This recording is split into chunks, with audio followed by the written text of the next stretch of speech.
tema del que me ocupo, la psicología social o de las masas, pretende no solo un acercamiento al estado de cosas que en relación con las masas se plantea en el mundo contemporáneo, sino también una suerte de contrapunto corto y preciso con respecto a las otras modalidades de lo social destacadas por el psicoanálisis, esto es, la lógica colectiva y el lazo social, con la idea de resaltar sus diferencias y de este modo destacar la actualidad de la psicología de las masas, habida cuenta de la vigencia renovada de los horrores de masas y de la siempre efectiva utilización que hacen de ellas los poderes constituidos. Se trata de puntadas para ordenar un panorama tan interesante como complejo, cuyo punto de partida es de manera ineludible el texto freudiano. Las masas. Empezaré pues por este texto canónico, Psicología de las masas y análisis del yo, del cual tengo que decir que su interés para lo que nos ocupa radica en la propia expectativa de Freud, quien en la discusión sobre el título al momento de la traducción al inglés defendió el término alemán Massen contra Menge, multitud, muchedumbre, privilegiando así su connotación política. Por mi parte diré que esta elección resume el legado mismo de la obra freudiana en estos asuntos, pues si constatamos que tótem y tabú, aun si se vale del mito, procede directamente de la investigación sobre el Edipo e incluso la concluye, podemos admitir que para Freud el campo de lo político no es lo otro con respecto al campo de lo subjetivo, antes bien le es coextensivo. A despecho de lo que suele creerse, cada uno, hombre o mujer, lleva en sí el germen de lo político, habida cuenta del hecho simple de que lo político es lo propio de la vida humana, de la bios, por oposición a la zoe,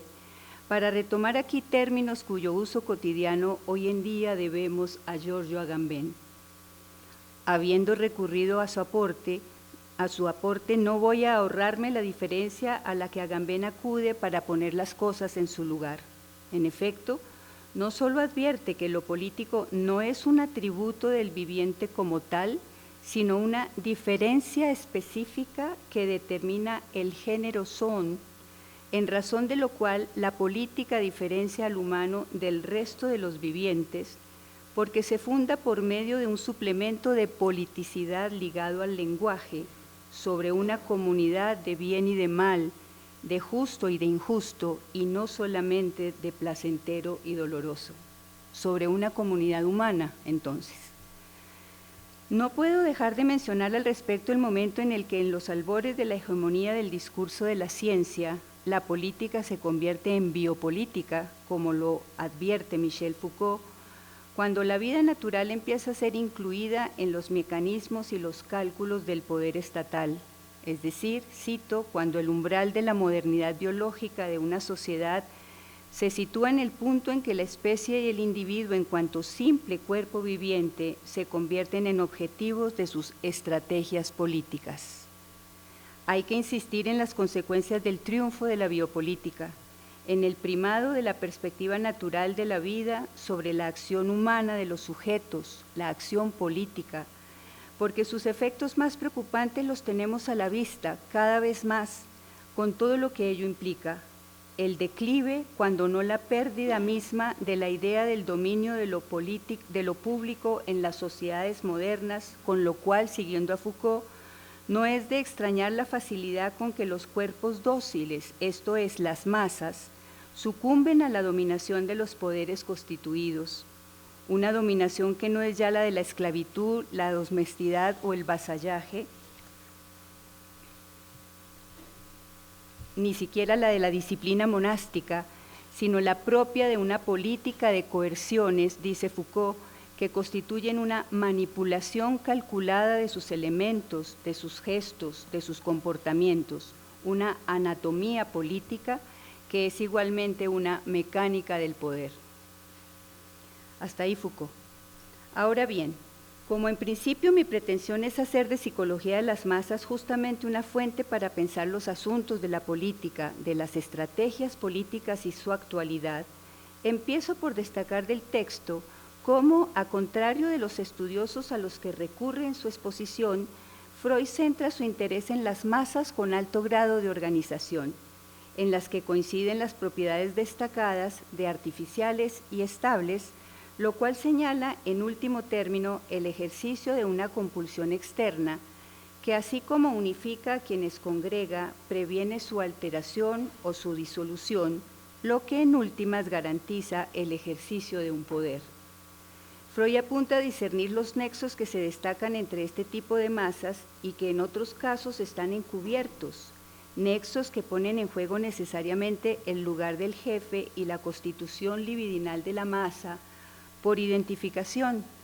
cuya implicación más evidente es la presencia necesaria de un amo, de un Führer, situado para los individuos de la masa en el lugar del yo de cada uno, ideal con el cual se identifican, lo que les asegura además una identificación horizontal entre ellos, valga decir, entre un yo y otro yo, que culmina justamente en la masa. Freud repara en dicho mecanismo de la identificación con el líder, con el uno, al que se le debe no solo que un objeto único sea situado por todos en el lugar del ideal del yo de cada uno, sino una consecuencia mayor, pues la identificación horizontal entre un yo y otro yo no es en absoluto el resultado del management que ordenaría a todos obedecer al mismo ideal, sino simple efecto de la elección amorosa de cada miembro que cada miembro de la masa orienta hacia un mismo objeto libidinal. De manera equivalente, Freud señala la falta de libertad de quien hace parte de la masa, la alteración de su personalidad y la restricción de su pensamiento y de su actuar exigidas por su implicación en ella. Entre elección forzada e identificación se juega entonces la constitución de la masa. Si bien Freud no descarta las explicaciones de sus contemporáneos en lo que atañe a la conformación de las masas, en particular el valor que le otorgan a la sugestión, a la tiranía de la sugestión, pone en tela de juicio la consideración de ese asunto como elemento primordial del influjo y consecuentemente interroga la sugestionalidad como fenómeno básico en la formación de la masa. Insiste en cambio en los lazos que él llama de sentimiento. Dice, si el individuo resigna su peculiaridad en la masa y se deja sugerir por los otros, lo hace porque siente la necesidad de estar de acuerdo con ellos y no de oponérseles. Entonces, por amor de ellos, no solo por causa de ellos, sino movido por el amor de ellos. Vale la pena insistir en la discontinuidad que la cita expresa entre estos dos elementos en juego, la sugestión y el amor, para medir el alcance de la propuesta de Freud y en relación con su propio recorrido. En efecto, en los albores de su práctica, Freud abandona la sugestión como método clínico para confiar en la transferencia, ese mecanismo que dispone del amor sin el ejercicio expreso del poder sugestivo. En su texto de 1921, esta distinción encuentra su aplicación, por así decir, al admitir que, de no disponerse de una base lógica suficiente para aclarar la naturaleza de la sugestión, es preferible acudir al concepto de libido para dar cuenta de todo aquello que puede calificarse como amor. De este modo, Freud insiste en su consideración del amor como aquello que se juega en últimas en el influjo sugestivo, sugestivo, no están numeradas, en la pasión humana de la servidumbre y su corolario necesario, la obediencia, que no va sin la restricción de la libertad individual, tanto de criterio como de acción. Ahora bien, Freud no fue el primero en advertir la que he designado pasión humana del dejarse sugerir por amor de sus semejantes y su consecuencia a nivel de la pérdida de libertad y de criterio para actuar y para decidir. Recordemos un corto párrafo del discurso de la servidumbre voluntaria, el famoso texto de Etienne de Lavoisier, que data de 1548, si bien fue publicado algunos años después. Dice, es realmente sorprendente ver cómo millones y millones de hombres son miserablemente sometidos y sojuzgados, la cabeza gacha a un deplorable yugo, no porque se vean obligados por una fuerza mayor, sino por el contrario, porque están fascinados y, por así decirlo, embrujados por el nombre de uno. Esa alusión a la fascinación y al embrujo nos conduce a destacar el carácter imaginario de lo que ahí se juega, a condición de no olvidar los efectos de goce que se producen cuando la fascinación da paso a la exacerbación, lo que es usual en los fenómenos de masa. Con este agregado, tanto más apropiado resulta el retrato de las comunidades de amor, con respecto a las cuales Freud denunciaba cómo el amor es para los fieles y partidarios, mientras que el odio, la intolerancia y la crueldad se aplican a disidentes y a extraños.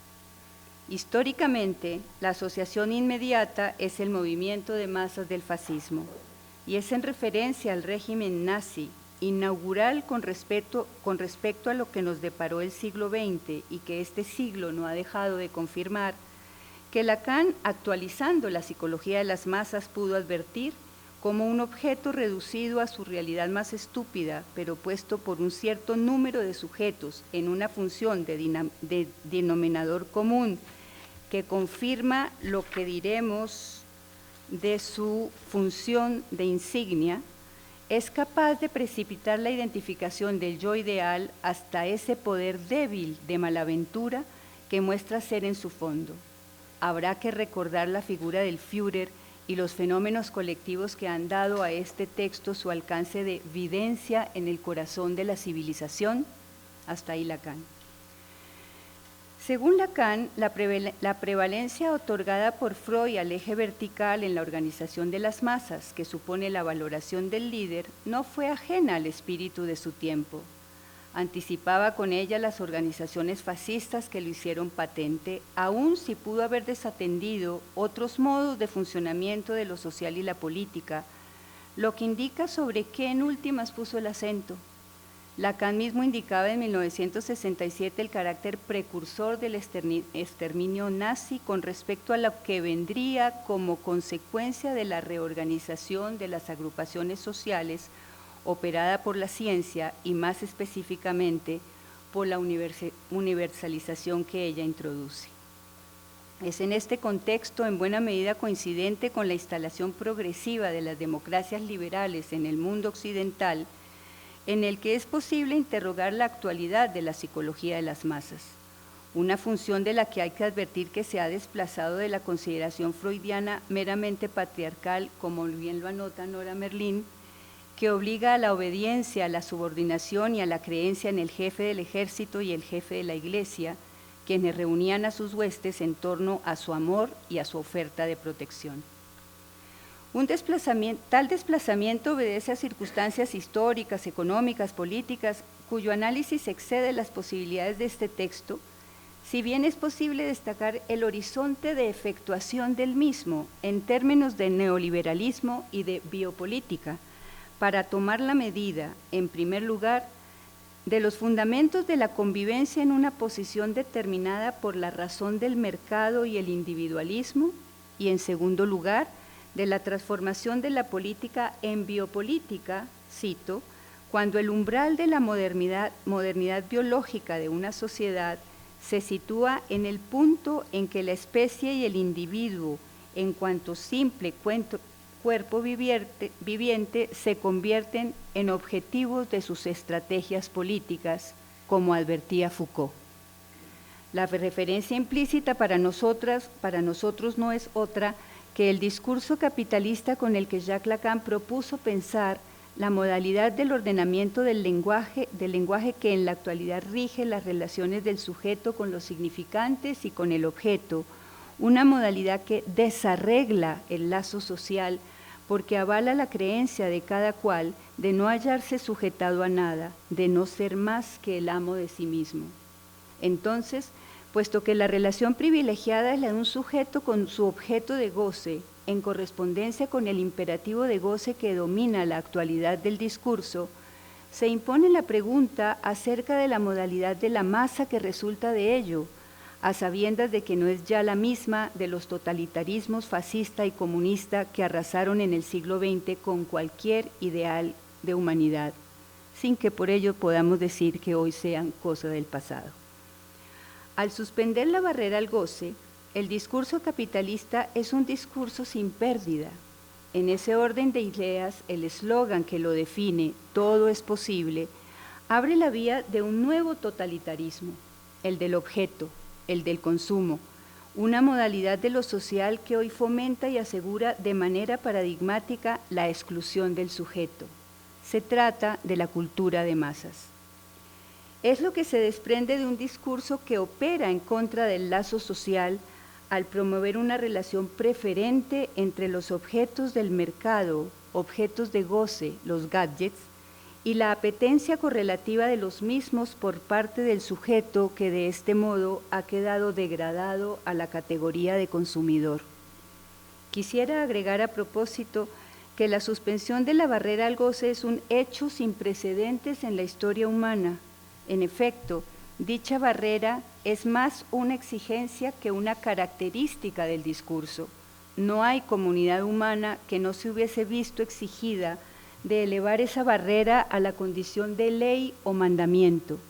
Y bien podemos advertir el estado de cosas actual cuando el mandamiento parece ser justamente el goce, esa categoría que Freud llama pulsión de muerte, tánatos. Mercado obliga. En ese orden de ideas, el goce del objeto ha tomado la delantera sobre la otra dimensión de lo humano, la ley, anclada en la estructura del lenguaje. Esta relación entre el goce y la ley es justamente aquello que Lacan apunta a situar a través de la escritura del discurso. La exigencia de tal relación no es ajena a lo humano mismo, es la exigencia que se le impone a cada cual de someter el goce primero que lo habita, su parte maldita, a los dictados de la civilización, sin por eso perder su condición de sujeto dividido. Así las cosas, podría decirse que el discurso capitalista reseña las implicaciones de la cultura de masas. No se trata del lazo social, menos aún de la lucha de clases, al contrario. Al ser impuesta por el mercado y no por las instituciones sociales, la cultura de masas acoge bien la divisa todos capitalistas. En consecuencia, la dialéctica queda sustituida por el pensamiento único. La cultura se transforma en industria cultural, las artes valen en cuanto espectáculo de masas y el humano vale por su estatuto de consumidor. Aún sin entrar en detalles, resulta imposible señalar las implicaciones más elementales de este estado de cosas, tanto en lo subjetivos como en lo social. En el primer caso, a lo ya dicho en términos de la degradación del sujeto al estatuto de consumidor, agreguemos el alcance que se sigue de ello, una suerte de reducción del sujeto a individuo. En el segundo caso, a nivel de lo social, lo que se observa es una forma de menoscabo de los colectivos que se degradan a la condición de multitudes, sean de agregación, sean de segregación.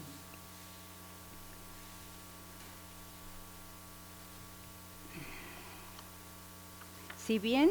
como lo advierte Lacan, nuestro porvenir de mercados comunes será balanceado por la expansión cada vez más dura de los procesos de segregación, es un hecho que la configuración actual de las multitudes encuentra en una particularidad del goce del objeto la razón de su agrupamiento. Entonces, dos caras de la misma moneda. En este orden de ideas cabe preguntarse si la forma dominante de la psicología de las masas en la actualidad es freudiana. Para responder negativamente puedo aducir de una parte la pérdida de los significantes amo, cuya referencia era el ideal,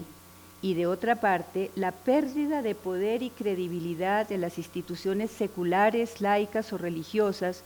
cuyo lugar y reconocimiento en el concierto mundial establecían un ordenamiento sobre los modos de relación y de goce, es decir, de límite al goce. El correlato de esta pérdida de referencias unificadoras es una tendencia creciente a la fragmentación y la consecuente aparición de grupos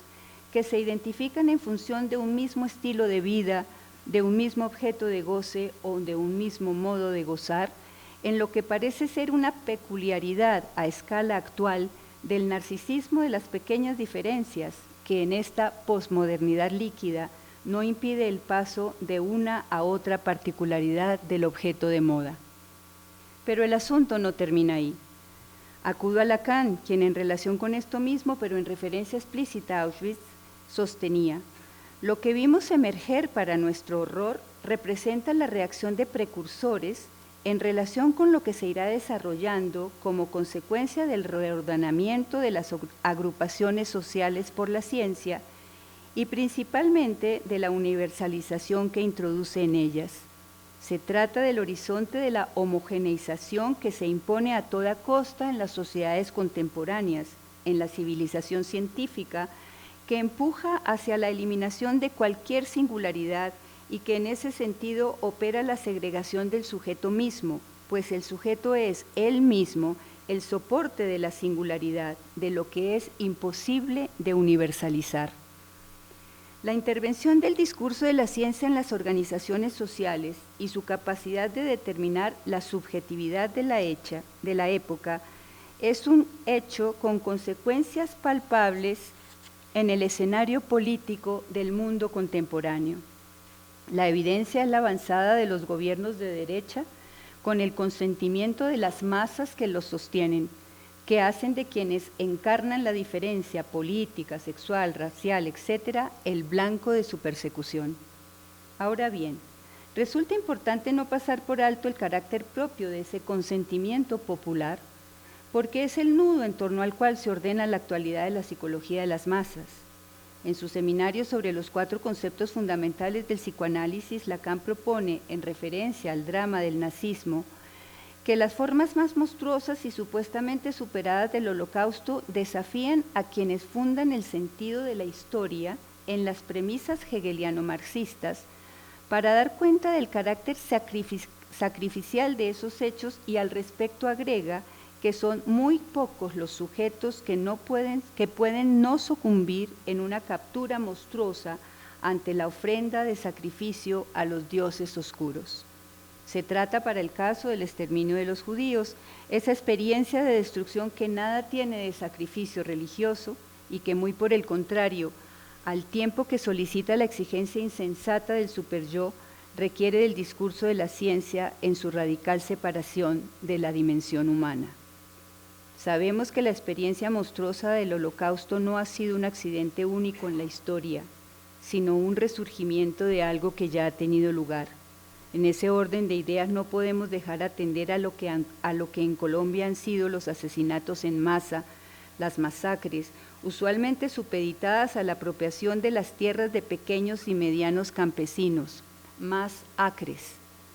en lo que constituyó la más sangrienta reforma agraria a escala neoliberal que hubiésemos podido esperar, de la misma manera que el Holocausto nazi fue un proyecto técnico-científico llevado a una dimensión industrial. Se entiende entonces en qué horizonte de inhumanidad se halla inscrita la violencia del conflicto en Colombia. Las implicaciones del todos capitalistas no se hacen esperar. Por una parte, el discurso capitalista a escala global es incompatible con la lógica de los derechos universales de los seres humanos. El nuevo orden mundial multicultural fomenta la brecha de desigualdad entre pobres y ricos, entre el mundo occidental y el sur global. El paradigma neoliberal que se pretende universalizante es la expresión del abandono de la función política del bien común en beneficio de los intereses económicos que obligan a disminuir al Estado a su mínima expresión, evitando así, entre otras cosas, que el poder político pueda poner límites a su voracidad. Y la política no solo ha fracasado ante el empuje de la ley del mercado y frente a la defensa de los derechos humanos y sociales, sino que ha adoptado el rumbo que se suponía limitar. Tal vez el estado de cosas descrito hasta aquí dé cuenta de la psicología de las masas en la actualidad en clave de malestar en la cultura. 2. La lógica colectiva. Ahora introduciré algunos elementos de esa suerte de estación intermedia entre estas dos lógicas, la propia de la psicología de las masas y la del lazo social, atendiendo a la fugaz propuesta lacaniana de la lógica colectiva. En el texto en el que Lacan presenta este desarrollo, titulado El tiempo lógico y el acerto de certidumbre anticipada, desarrollo cuyo telón de fondo es un interrogante sobre la comunidad de los analistas, propone una ilustración de lo que sería dicha lógica al examinar un acto que, si bien es singular, no es ajeno a una relación que entraña el vínculo con los otros. Lacan emprende una reflexión que, para empezar, lo lleva a distinguir la clase del colectivo y la lógica en juego en cada caso, con lo cual dos universos se abren a nuestra consideración. Mientras la clase exige determinar el tipo de elementos que la constituyen y su extensión en términos de cantidad, el colectivo no requiere de un concepto identitario sobre el cual apoyar la reunión. En cambio, destaca la interacción recíproca entre los elementos constitutivos sin que nada venga a definirlos previamente. Si bien no voy a detenerme en los detalles de la experiencia lógica de los tres prisioneros que son los actores en juego en ese sofisma elegido por Lacan, sí destacaré los elementos que nos permiten establecer algunas diferencias con respecto a la lógica propia de la masa, más concretamente en relación con su funcionamiento en torno al líder, que es el eje en torno al cual la masa adquiere consistencia. No hay, para los tres prisioneros de la formulación lacaniana, posibilidad alguna de identificación con el líder, pues líder no hay. Todos están situados al mismo nivel. Sin embargo, no parece que ese mismo nivel los ponga a su vez en posición de identificarse horizontalmente, como ocurre entre los individuos de la masa. Al respecto, quisiera destacar por la claridad que aporta la indicación de Pierre Bourdieu en atención al significante sofisma en el título del artículo, que él encuentra referido a la imposibilidad de concebir como homogénea la temporalidad de los razonamientos de cada uno de los tres participantes. En ese orden de ideas se deduce que la lógica colectiva toma en cuenta y en consideración al otro como sujeto, es decir, no reducido a la condición de semejante, razón por la cual le reserva un lugar a aquello que lo hace disímil. En efecto, en el apólogo, los tres prisioneros se confrontan a la recíproca comprensión de cada uno con respecto de los otros como requisito para concluir, y esto ocurre para cada uno por separado, pero vaya paradoja en común. Por lo demás, tampoco hay aquí, en la demora que les supone la decisión al momento de salida, un acto de reflexión, en cuyo caso no se trataría de una experiencia lógica, sino psicológica. Se ve entonces por qué la experiencia de los tres prisioneros, muy lejos de la psicología, plantea el asunto humano por excelencia, la libertad. Tercer punto, el lazo social. En este apartado, el último de la tríada en relación con la cual he intentado mostrar un panorama de lo político en lo que al psicoanálisis se refiere, tengo la intención de tomar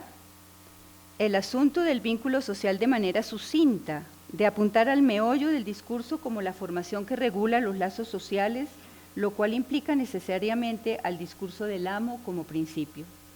En ese orden de ideas se trata del discurso en la medida en que pone en juego la relación fundamental exigida entre el lenguaje y el goce, dado que todo lazo se construye sobre una pérdida del goce, pérdida de la que he dicho previamente que es la condición misma del discurso. Esto es en últimas el sentido del mito freudiano de tótem y tabú. Es también eso lo que señala con la pérdida, lo que se señala con la pérdida corporal de la que da cuenta el objeto A. Ahora bien, sin lugar a dudas, el discurso del amo decanta, por así decir, una teoría de lo político por el simple hecho de lo que señala, el lazo entre el amo y el esclavo, o entre quienes encarnan el S1 y el S2. Pero por eso no nos puede sorprender encontrar entre el discurso del amo antiguo y la psicología de las masas el nexo de estructura previamente planteado. Decíamos que el discurso del amo estructura la masa freudiana. De hecho, el uno de la masa, al que se le reconoce el poder de unificar, Cumple allí su función arrastrando consigo las identificaciones tanto simbólicas, las del ideal del otro, como las puramente imaginarias, las del yo ideal. Identificaciones en relación con las cuales uno se pregunta si a esta altura, a la altura del discurso contemporáneo, hay alguna diferencia, dada la pérdida de valor de los que hasta hace poco constituyeron los grandes ideales de la cultura. Pero el lazo social no es la masa, y entonces la pregunta se impone a propósito de nuestra actualidad, la del discurso capitalista, en relación con lo cual termino por destacar lo dicho previamente sobre la deriva de dicho discurso bajo la forma de la cultura de masas, lo que quizá permite establecer entre los dos una medida común, cuyo eje sería la exclusión del sujeto. Conclusión. Al cierre de esta reflexión, puedo advertir de qué manera la lógica propia de la psicología de las masas, sostenida en las identificaciones que suprimen nuestra singularidad, resulta funcional al discurso capitalista y a los poderes políticos que lo sostienen en cada coyuntura y en cada país. La identificación implica necesariamente la adhesión a las proclamas del líder, subyace, por tanto, a la cultura de masas, y en ese orden de cosas asegura la dominación de las conciencias y promueve una relación entre los sujetos mediada por las imágenes, habría que ir a la sociedad del espectáculo de Guy Debord, que hace eco con la manipulación del lenguaje, en cuyo caso sería 1984 de George Orwell quien nos lo enseña. En relación con lo que nos toca, no hay que detenerse mucho para concluir el prototipo de lo que ocurrió para nosotros en Colombia en 2016 a propósito del plebiscito para ratificar los acuerdos de paz. El referéndum tuvo un resultado inesperado puesto que ganó el no. Aún recuerdo la sorpresa de la que no lográbamos recuperarnos sino para caer en la depresión.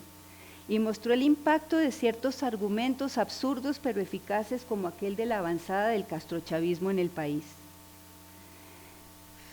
El triunfo del no abrió un debate sobre el peso de esta y otras tesis inverosímiles pero potentes y mostró a la luz del día la habilidad de los líderes de la derecha para hacer uso de la propaganda y de las redes sociales en la coyuntura política más decisiva de la Colombia contemporánea en 50 años.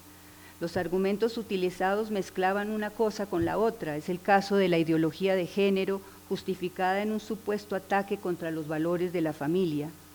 Y no escatimaban el afecto de odio explícito hacia los integrantes de la guerrilla tildados de asesinos y narcotraficantes más allá o más acá de las pruebas legales,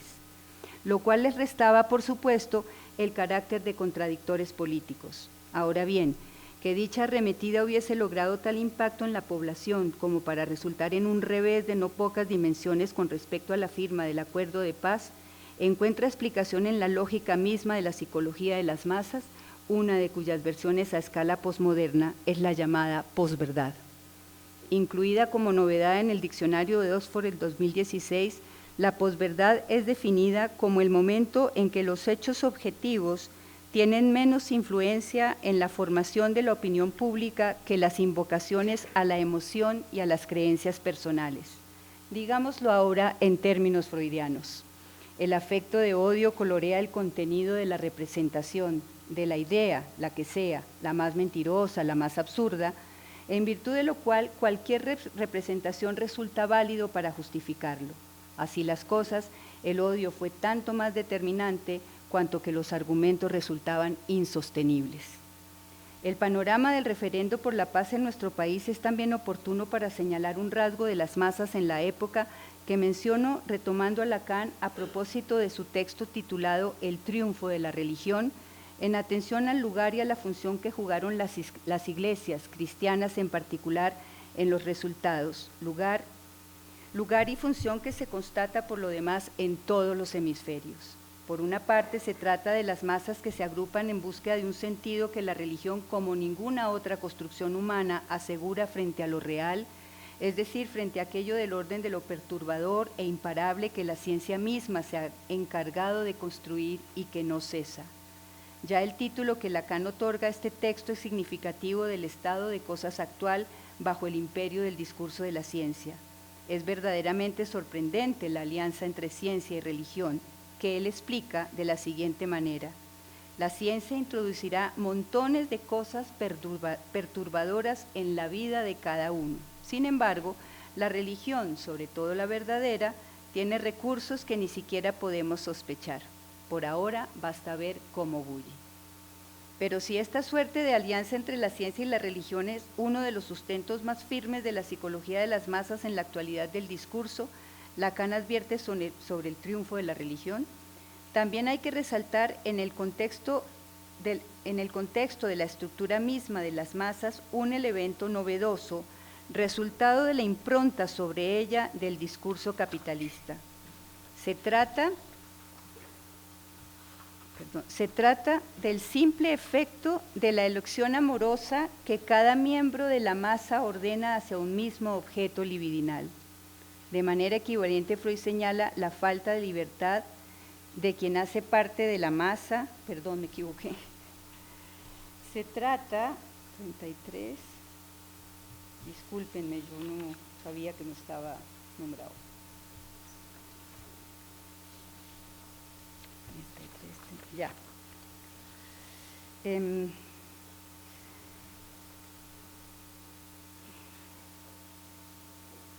Bueno, voy a pasar a la conclusión. Al cierre de esta reflexión puedo advertir de qué manera la lógica propia de la psicología de las masas, sostenida en las identificaciones que suprimen nuestra singularidad, resulta… Dime.